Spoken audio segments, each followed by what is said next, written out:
Whitelisting, in short, is basically running ads from a page that is not your brand page. Like that is the simple version of it.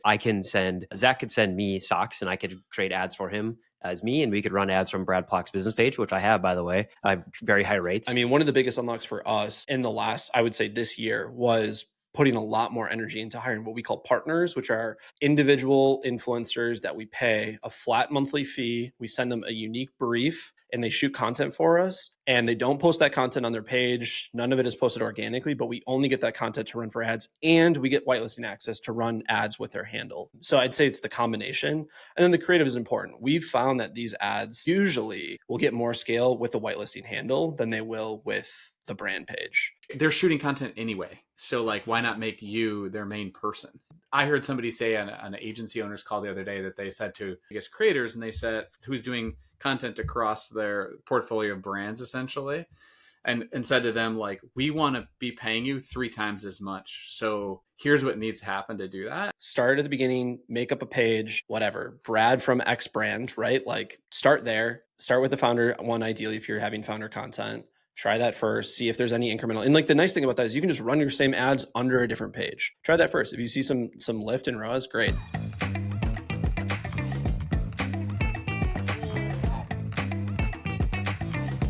And now, let's take a listen to the Scalability School podcast. All right, well, welcome to episode 6 of the Scalability School podcast, talking all about whitelisting today. Who is stoked? Anybody? I am. I mean, this is the new creative diversity, right? This is it. This is where it lives. Yes, it is. Yeah. So let's go ahead and just jump right into it about whitelisting. So what is whitelisting? Like, I mean, I think we all know, but why does it matter? What is this? And why should people pay attention to this? Brad? Yeah, I'll kick it off. I have extreme examples of where whitelisting has worked extremely well and where it's not worked at all. And I think that ultimately it's worth testing for the upside because you can control the downside. And so whitelisting, in short, is basically running ads from a page that is not your brand page. Like that is the simple version of it. Zach could send me socks and I could create ads for him as me, and we could run ads from Brad Plock's business page, which I have, by the way. I have very high rates. So, consider that. And we can run ads from my page, and it looks like me in partnership with the brand or not in partnership with the brand. And we can get into the nuances of it, but it's essentially running ads from a page that is not your brand page. And yeah, that's the simple version of it. Do you want to hear my extreme examples before we dig in deeper? I mean, we might as well. Everybody wants to. Okay. The simplest version, I think we actually, now that we're recording this, we actually have some episodes live and we've been getting some feedback, and people seem to really like the quick tactics video, the very first one. So that's cool. So here's a quick one. We have a brand that we work with. We took a piece of creative. So the question I've had for a long time around whitelisting is it the creative that actually makes a difference when you do the whitelisting? Which, of course, the answer is yes, like creative matters. Or is it the page? Or is it some combination of both? So a very simple way to test this is take an existing piece of creative that you have running from a brand page and duplicate it to like an unaffiliated page that is named something similar. So I don't know. We always use Hollow as an example because Zach's decked out in gear right now. I don't know. Men go hiking. I don't know. I'm just riffing off the top of my head here. It's like duplicate the piece of creative, run it from the men go hiking page if that's what the creative is talking about. So we did something like this. And over the time period of doing this, I just went back and grabbed a screenshot. So for my reference, that same piece of creative, like text and spend on the whitelisted page, literally no other changes. That's like an extreme example of where the whitelisting page was not the brand page, similar kind of like vibes, but positioned more as like a specific subgroup of the people that buy the product, and went extremely well. On the opposite spectrum, this one's way quicker. We've had clients work with, like, I say this delicately, but like washed up celebrities, basically, is the way to position it. And it's like click-through rates are through the roof, and you're like, wow, this is going to be sick. And it's like conversion rates are horrible. It's like the reason people are clicking the ad is because it's the person. They don't care about the product at all. And it's gone horribly for those same reasons. Even when it's like, okay, it's an athlete and this product makes sense for like the person using it. I don't know how you control for that ahead of time, but those are my extreme examples. The upside example where you can really quickly change the page, super exciting. I think that makes worth doing. I think we can definitely talk about washed up celebrities. Like some of them might be in our hundreds of listens. Tens of listens that we have on this podcast. So thank you. So yeah, I mean, I agree. Like it is actually, it's more important than you think a lot of times if you're working with a creator and whitelisting, like to who you're going to be partnering with, right? I've made the same mistake of thinking that we got somebody for cheap and it didn't go the way that we thought it was going to go. So 100% understand that. So the options for running these are just like brand page, the creator page, a non-branded, so like an editorial meme style problem solution storytelling type thing, and then a partnership versus non-partnership. Which of these has worked the best in your opinion, Zach, that you guys have done? Because I know you've done a lot of experimenting too with the editorial meme style stuff or like advertorial type pieces. Yeah, I mean, for us, the advertorial stuff works primarily if like the buyers are women more than men. So we found that, and again, this is just like based on a lot of spend, hundreds of millions of spend across Homestead clients, our own brands now, that we've run a lot of traffic. I've talked to Ryan Doney about this. Like a lot of ad spend has proven this, that if it's a male demo, usually like they're going to want shorter copy. So usually these like advertorial things don't work as well, or like a, hunt for men page to a hunt for men advertorial or something like that, right? Doesn't work as well as like what we do. For example, is there are founder ads that I've shot where we run ads as Zach from Hollow. And that currently is our third highest spending page that we run ads through for the brand. So one other just like super quick hack for everyone that doesn't know how to do this, but when you're looking at ads in ads library, if you just search the brand name and you click on the brand, you actually will not see any of these whitelisted ads. The hack is actually just typing in the name of the brand and hitting enter, not clicking on the brand page. And by typing the name and just hitting enter, you will start to see ads that use that phrase or that brand name in them. Again, we can use Hollow as an example, like don't go steal all my like whitelisting partners. But yeah, you could search Hollow and you're going to see a bunch of random ads that have the word Hollow in it from like skincare brands and whatever. But then you're also going to see Hollow ads that we run under whitelisting pages. So I think just in case anyone wasn't sure how to look those up, that's like the quickest way to go see those and kind of see pages that other brands are using. But yeah, I mean, like for us, we've put a lot of energy into this. I know like probably Brad and I will go into this deeper in the episode of like picking whitelisting partners and like how to grade them. But I mean, one of the biggest unlocks for us in the last, I would say this year, was putting a lot more energy into hiring what we call partners, which are individual influencers that we pay a flat monthly fee. We send them a unique brief and they shoot content for us, and they don't post that content on their page. None of it is posted organically, but we only get that content to run for ads, and we get whitelisting access to run ads with their handle. We've hired a few people in the like 100K to 200K followers. And we've also, now hired a few people in the like 800K to 1 million plus followers. Those are the top performing ads in our account outside of like very direct response problem solution ads. So we actually had one ad that broke out that was a whitelisted ad in, I think it was February, that ended up becoming 50% of the one single ad that was whitelisted became 50% of the ad spend in February for Hollow, which is just mental. Yeah. There's definitely a good opportunity here. But, as I'm sure we'll get into more, it's not just like one and done. It's not like the first one's going to be perfect. So, but yeah, that's been the biggest unlock for us. So let me let's just back up for 1 second. So you're going through this and you're finding these folks. How are you determining which ones are going to be good? Like, how do you even begin to search that? Because the other thing that's interesting is just from a baseline, it's clear that, but the strategic moves that Meta is making, obviously predominantly most of us are spending on Meta. That's the biggest channel. These ads and partnership ads and like whitelisting ads are really an angle that they want everybody to be pushing on. So, and algorithmically, I think they're favored. So I think that does help, one, just from a baseline. But as you start to go through this and start to find folks, like how do Sure. you even start to search? To calculate that? Totally. So, I mean, I think there's two things to break down. One is how to search for them. Two is like how we grade them, judge them, and how much we're willing to spend on them. So the first is like how we find them. These are the initial ones were people that were following the brands that just had a bunch of followers. They were like, hey, oh wow, there's like this individual that's like super into our brand that, potentially even bought from us, which one of the individuals that we ended up hiring did and had bought from us, that has like 800,000 followers on Instagram and like 1 million plus on YouTube. And we just reached out to them through DMs because it like went straight through, and just said, hey, we'd love an opportunity to like talk to you about a partnership. We see you don't do these with anyone else. Would you be open to it? That led to an email thread, which then led to me meeting this individual and having like a couple conversations, telling about the brand, what we're doing, what we're up to. The biggest expectation, I think, that a lot of these people, especially if they're going to be a bigger influencer, that they like this for a reason, is that they don't have to post the content on their page organically. No one wants to shill stuff. Like if you're a genuine creator and you feel like you have a genuine following, the last thing you want to be seen as is just someone that just like shills crap through your page to your followers. They want it to be something that they've like genuinely used, like, enjoy. And so we had a couple people like this that we've reached out to through DMs that were following us, and then others that we just would reach out to through DMs that we aspired to work with, right? And that led to that kind of sequence. It's like a couple emails, then leads to a phone call. And then now, because this has become such a big part of our business, we have head of partnerships who handles all of that interaction versus me being the one that like talks directly to the creator. I have a couple of maybe rapid fire questions that are slightly related. Yeah. So unless you want to go into how you're judging first. No, let's talk about finding them, because I think the finding them part is an important piece, because I think a lot of people are like, I don't know how to do it. Do I have to hire a full-time person? Like, there's just a lot there.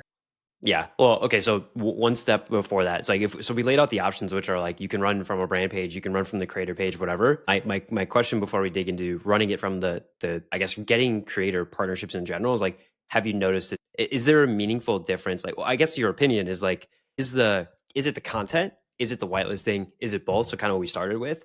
I'm really curious about that. And do you are you running it across their page, the Hollow page, and like a third unaffiliated page, kind of like I started with? Yeah, so it's the combination of all of it from my perspective. So it's okay, you see an ad from someone and you're like, oh, maybe I recognize them from YouTube, or I recognize them from Instagram Reel or a TikTok Reel that I saw because they're just like someone of influence, right? So this is like the higher tier influencer people. That definitely carries weight, right? Because they're like, I've seen this person before. They click through to the profile and this person has even 100,000 followers. They're like, oh, and they are talking about like, they have a themed page that maybe they're into, I don't know, golfing, they're into, hunting, they're into hiking, they're into running, they're into cycling, whatever their hobby is, they're into cooking, whatever it ends up being.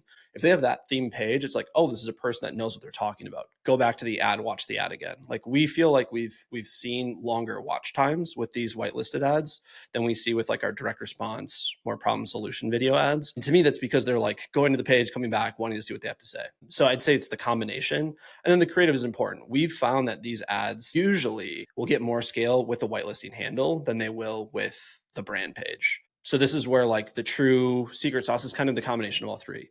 The brand page carries some weight because it has some type of value to the consumer of like, even if it's like the best gifts page, like that's going to carry a little bit of extra weight versus just a brand that they don't even know who that is. Right?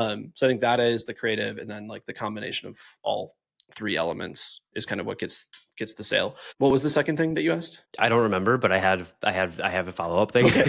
So I've seen the same thing. I think you said something really important there, which was it can add volume to existing ads, because kind of what Andrew said at the very beginning is it kind of adds some diversity to it. I think that's a super interesting point. We don't always see it become the top spending thing, but if it adds an additional 20% in volume, cool, sick. We're pumped about that. And then one more follow-up before we go back into the grading thing. If somebody wanted to start this tomorrow, like the simplest version is you can go make a page. That's just whatever, right? Create a page. And then you can go get maybe like, work with like some content creators and ask if they're interested in it. And then you start to get towards what you're saying which is, okay, we can find somebody who's actually notable, fits the demo in the space, already talks about this stuff. And those are the free to expensive options, and they all work in some degree. So, okay. Yeah, I think I jumped to like the final stage to get to once you're proving that this is working, which thank you, Brad, for real. Final stage is Kim Kardashian. Yeah, I mean, like whitelisting Kim K would be absolutely electric. So she might wear socks. I mean, she might. Bringing this back though to like how we've done it. So the first page that we ran was Zach from Hollow. Like you can go look it up. There's like a couple active ads underneath it.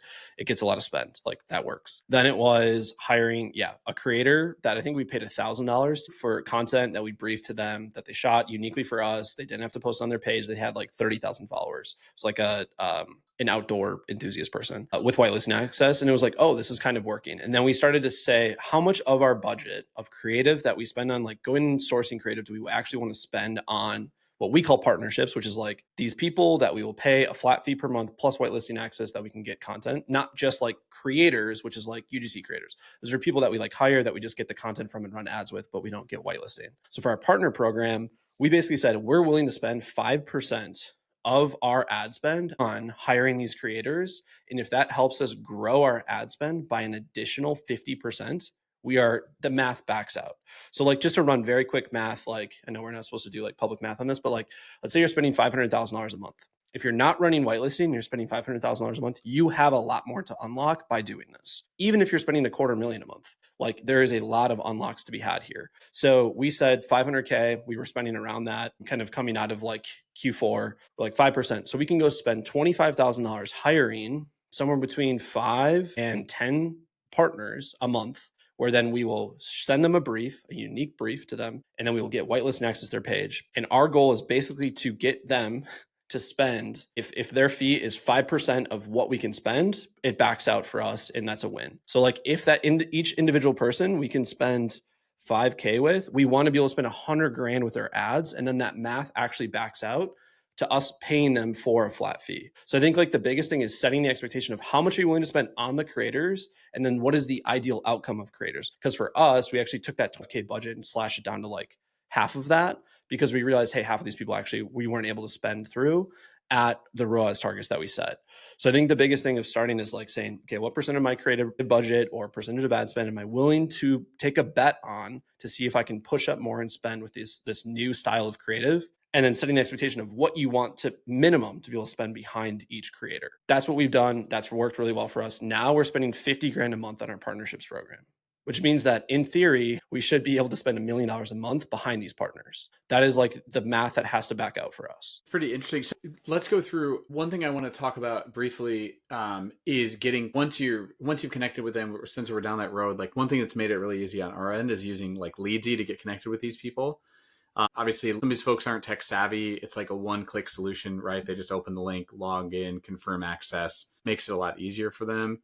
Hopefully you guys are using that too. If you're not, it's like worth calling out, I think. Because that's like a huge pain in the ass once we've gone through the grading and finding like you're talking about. Yeah. I mean, Andrew, you like introduced us to that, and it's like a no-brainer versus like back and forth emails. You're talking sometimes with assistants for these people to like just garner access to the business account, all that stuff. So yeah. No-brainer. And on top of that, like you want to have, and this is probably part of the agreement, Zach, but like you want to be able to not just run the individual, I guess if they're not posting to the page, but like you don't want to get stuck only being able to run that one post with the copy that they wrote. You want to have some flexibility of you need to change the hook and things like that. So like actually getting proper access makes it a lot easier, as opposed to every single time you need to make a change, going back and asking them to do that. Yep. Yeah. I mean, I think the most interesting stage, like to take this, I'm just going to take it one step deeper, which we've just started to do, is, okay, let's say you find a partner and you're like, oh my gosh, we can spend a ton of money behind their ads and their content with their handle. Put them on a performance plan that makes them want to go shoot you more content. So we've done this now with a handful of people. We have someone, and I won't disclose who it is, that we pay like 12 grand a month to. It sounds crazy. You're like, how are you paying this creator 12 grand a month? We pay him 12 grand a month because this individual is on a 5% of ad spend bonus. So if we break through ad spend of like $250,000 a month behind their ads, they start making 5% of what we spend behind it. And with that, this individual is now shooting content for us throughout the entire month. We send them briefs, they shoot their own content, they want us to spend more money, and they're basically feeding us with just content because they're like, hey, I want you to spend more behind my ads. That is like next level stuff. Once you get to this point and you're like, okay, I can spend a bunch of money and I can scale up to that point, I would definitely recommend you taking bets with some of these creators and saying, hey, here's a performance bonus. If your ads can spend so much a month, that's a huge win for our business, and we're willing to shill you a couple extra grand. I mean, and that's such a good creative way to start to think about these agreements. I think that these folks are inclined. A lot of these people, certainly in the creators that we have in the Foxwell Founders community, those that I've actually, like we've interacted with, and what I've heard from other members too, is like, the more that you can align incentives, the better off it's going to be for everyone. And you want to try to get in with these people that, like, if it feels good on step one, then like where they're sending you stuff, and it feels like natural and you like what they're doing, then ultimately incentivizing them and aligning it moving forward is going to be huge. They're shooting content anyway. So like, why not make you their main person? I heard somebody say on an agency owner's call the other day that they have a similar setup with one of their biggest creators. And they said, who's doing content across their portfolio of brands essentially.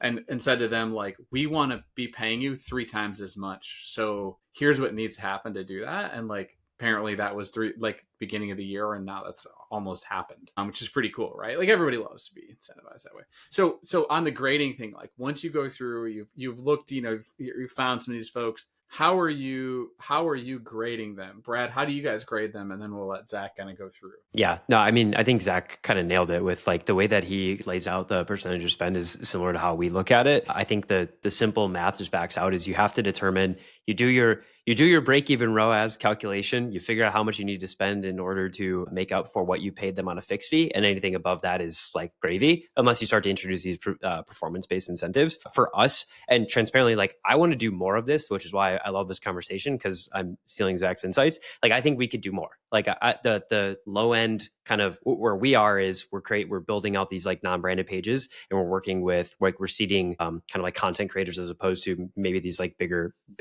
personalities. And so what we do is we just basically we go and we seed content. If the content hits even decently well inside of the ad account, then we'll go back and ask for whitelisting and see what that does for volume. But basically for us, because we're sourcing it, the calculation is a little bit different than how you do it for the brand. But from the brand side, it's just making sure that it covers the cost of the content. How much are you guys, Zach, how much do you guys seed product with folks that you want to partner with? Or is it mostly that you're big enough that was this an earlier on thing that you did and then now you don't have to use as much? We tried seeding product, but the issue with seeding, so this is like my gripe, and sorry to anyone that does seeding stuff, like a lot of the way that works best, and it's just our brand more specifically, they're younger female creators. Younger female creators are more willing to get seeded product for free and then shoot content for free and then post it than our core demo, which is like 40 plus men, right? So for us, we tried it, and all the people that were willing to accept and shoot content for free were just like younger female creators. Now, if that is your customer and like those ads work for your customer base, all day, go for seeding first because it's a cheaper route. It just didn't work for us because like our demo isn't that demo that was willing to do it. Getting 40 plus men to shoot content, like you have to usually pay them, and they're usually some type of like outdoor influencer before they're willing to do it. So for us, it didn't work. Now, I've seen it work for other brands. Like Hexclad has been a client of Homestead for a very long time. They ran a seeding program. I think they still do now. And it works great. So the benefit that they have though is that their product suite that they're giving out is hundreds of dollars versus maybe like a $30, beauty product or something like that. So I think it depends on the category. I think it depends on the creators that are willing to do it for just seeding for free. But we never really saw the success there, which is kind of why we had to step it up to like I would call mid-grade creators, which is about $1,000 a month. They have 10 to 150,000 followers. We saw some traction there, and then we're like, okay, let's take a shot at a bigger creator, which we've had one really go really, really well and one kind of not hit. So I think the kind of sweet spot is like the partnerships that you can spend somewhere between $2,000 and $5,000 a month on. And those are individuals that you can spend hopefully $100K plus behind their ads. That is like kind of the sweet spot from what we found. Because it's really hard to get individuals that you can spend more than that behind each person, unless you have a really breakout ad. Like we got lucky and had one that hit in like February, but that's pretty rare. Product product seeding maybe when you launch your collagen sock line. Like I feel like that's like collagen enhancing. Collagen socks. GLP-1 socks. Yeah, the GLP-1 socks is a great idea. Yeah, it's a big angle. Brad, when you go through and you're doing the whitelisting, you have it set up.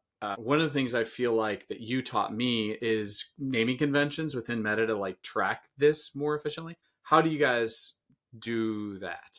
How do you name them properly? Pretty simple when it comes to whitelisting. So we try to always include the creator name at least in the ad, even if it's non-whitelisted. And then if it's whitelisted, you just throw the WL in the naming convention, WL underscore in the creator's name, and that kind of simplifies it. Where it's getting a little bit more complex recently is if we're running it from the brand page versus the unaffiliated page versus the creator page, but still pretty easy. You just include the handle of the actual page that it's running from. Similar sidebar quick. I saw that Meta introduced the ability to like let them decide if it shows the brand first or the creator first, or just shows the creator or just shows the brand. I think Dave Recock tweeted. I feel like Dave's name comes up every time we have these podcasts.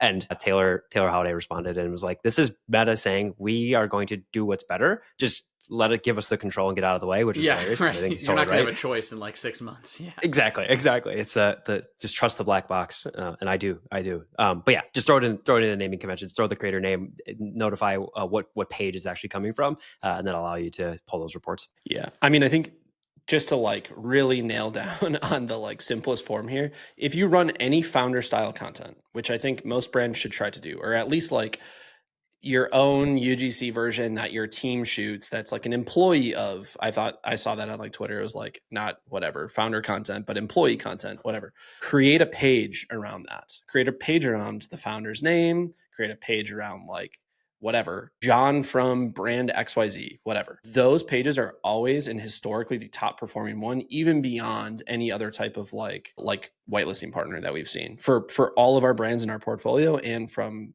you know, some clients of ours at Homestead. The Is founder this you page, leaking? This is you telling us you're the 12K a month creator? yeah. No. Besides Zach from Hollow, Good tax incentive, yeah. The number one that's been holding for a while. Yeah, no, that's a great point. Because like that's the easiest. The easiest one is if you're willing to get on camera, which you should be, right? Like that's the first one. And then the second one is an unaffiliated page of like pick your top demo, throw it in a ChatGPT, throw your top demo, the name of your brand in a ChatGPT, and say I'm creating a Facebook page. Give me 10 options, and then just go pick a couple. Yeah. I mean, like that is the no-brainer. If you want the lowest cost, quickest way to like give us a shot, that's the way. So if you're going, so we've gone through kind of payment and like how we structure a lot of these agreements. Do you guys have contracts with them typically? And is it, and then also is the best, we talked about obviously doing incentive-based pricing structure or payment structure rather.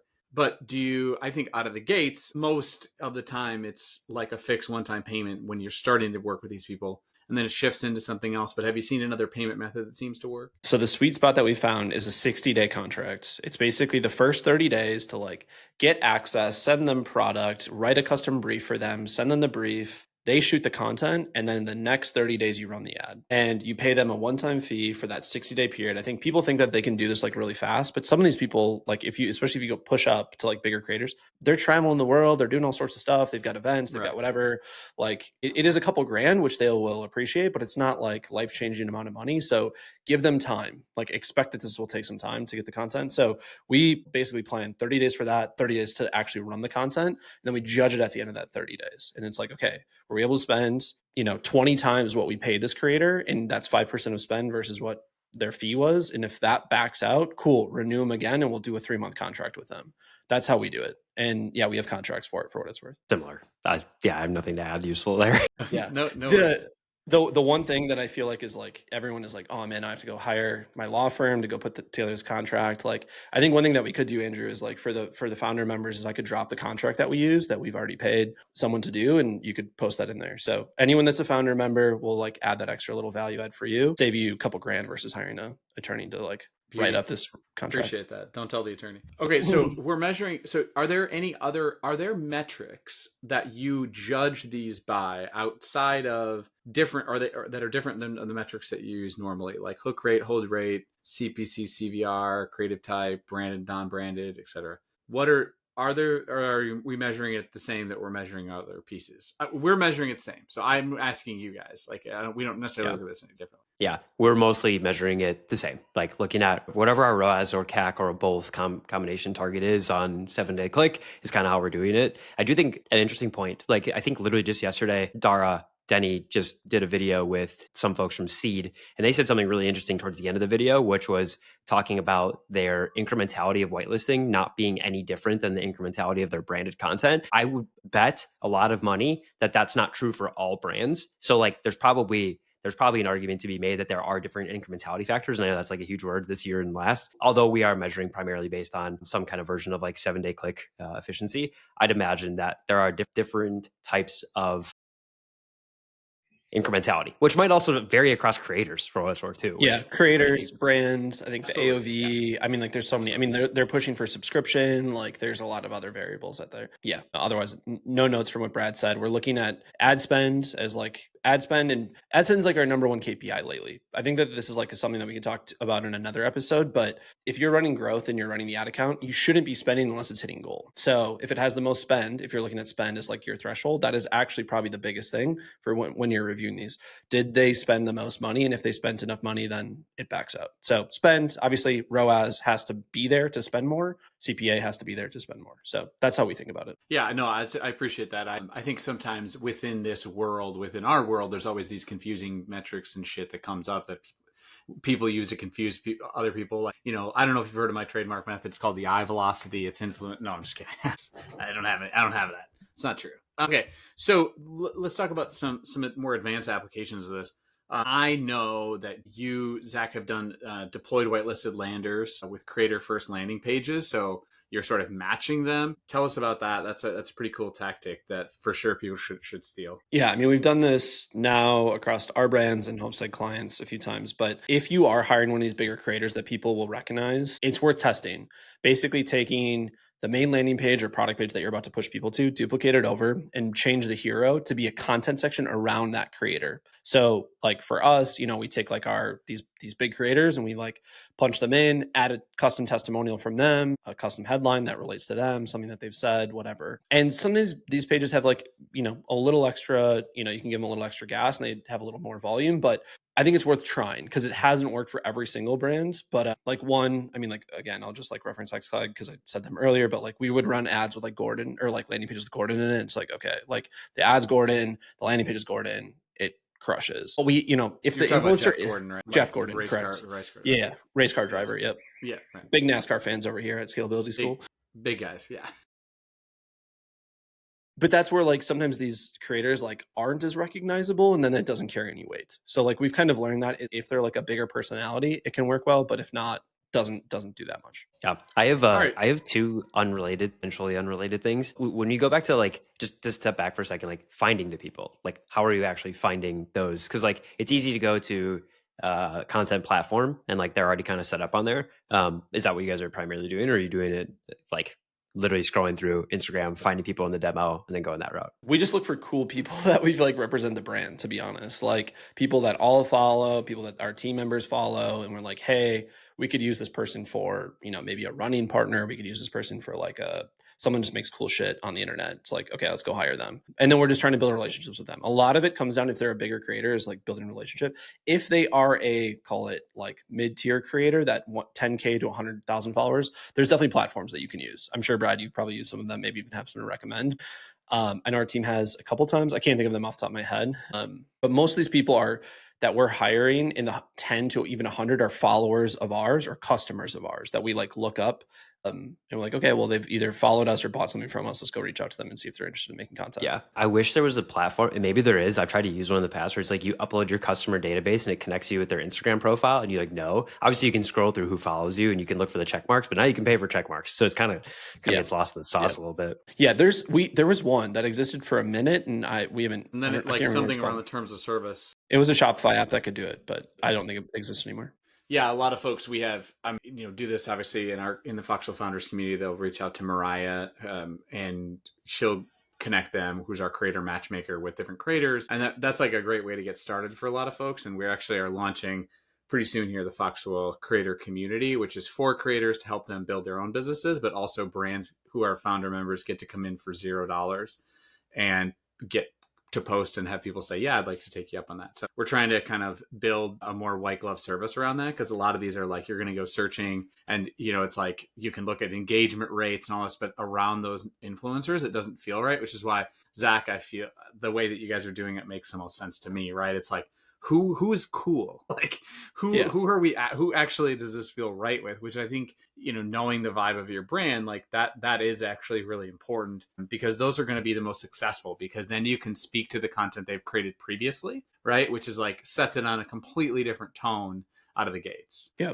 I mean, I think there's a lot of brands that say, oh, there's no one though that like is an influencer in our category. I had a conversation with like a brand owner that's in pet supplements. And I'm like, there's a bunch of, like influencers that love their dog, that talk about their dog, that talk about products for them. Like there's a bunch of options. There's, veterinarians, there's all sorts of people out there. So I think question that if you're thinking, hey, there's no creator out there for me, like think about who your customers could be or people like your customers. Like there's definitely influencers out there that you could go. Whitelisting from the dog page also works. Just throwing it in there. Yeah. I mean, Rufus from whatever sounds like it would rip. So might as well send it.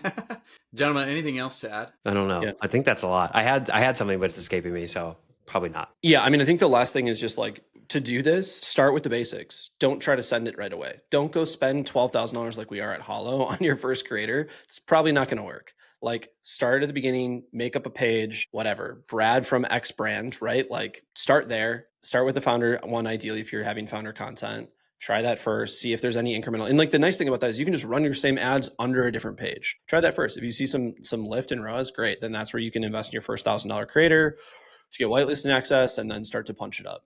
I just think it's like, it can be very overwhelming. It's like, oh, is this whole new thing in the business? Do we need to hire a head of partnerships? No, you can definitely start basic and give it a shot and kind of work your way up. So that's just the last piece that I have. Very cool. Thank you very much for listening. If you enjoyed this, please rate us and email me, Andrew@foxwelldigital.com, if you have any feedback. Otherwise, gentlemen, we'll look forward to next time. And thank you for listening to the episode 6 of Scalability School. See ya.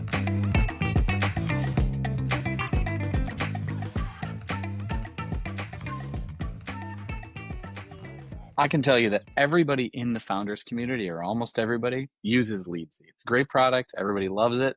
You know, the team over there is always innovating, always improving, and it makes your life so much easier. So make sure to check out the exclusive offer that you can, which is at leadsy.com/scalability. That's leadsy.com/scalability to get your white glove onboarding and a nice little discount. The only way that we grow this podcast is by you sharing it with your friends. Honestly, like reviews kind of don't really mean anything too much anymore. They're really meaningful, but they don't do a lot for the growth of the podcast. And so sharing YouTube links, sharing Spotify links, sharing Apple, whatever we call it under the podcast app now, anything you can share, the better we're going to be. Guys, anything else you want to say on this? Yeah, please go check us out on YouTube. Rack up those views for us. We'd love to see it. And then subscribe. Make sure to subscribe on YouTube as well. And I relentlessly refresh the YouTube comments because it dictates my mental health for the day. So please say something nice about all of us. Thank you, everyone. Thanks, Thank everybody. you for listening, honestly.